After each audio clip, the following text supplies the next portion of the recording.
The Rumichaca Bridge between Ecuador and Colombia is usually packed with cargo trucks stretching for kilometers.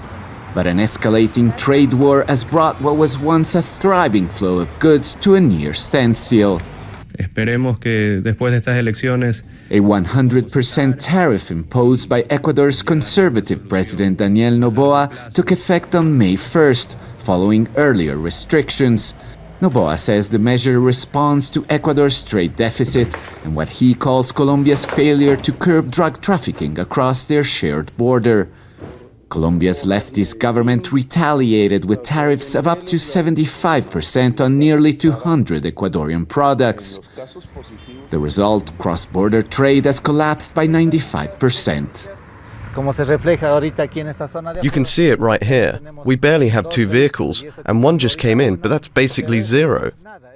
Carlos Bastidas, who represents transport workers in Ecuador, struggles to hold back tears as he shows us this empty freight inspection center that would normally process up to 150 trucks a day. It pains me to see that goods can no longer be exported and people are being left without work. It's upsetting to be left with nothing from one moment to the next. On the Colombian side, warehouse manager José Luis Arrieta says business has slowed so dramatically he has furloughed nearly half his workers. He blames both presidents for what he sees as a political clash disguised as a trade dispute. It's a whim. It's a clash of egos between the two presidents. Meanwhile, nobody is worrying about trade or the jobs of families living along the border. Under normal conditions, around $5.5 million in trade cross this border daily. But with the tariffs, experts say that figure has dropped tremendously to less than $300,000 every day. And while legal trade is collapsing, contraband is on the rise.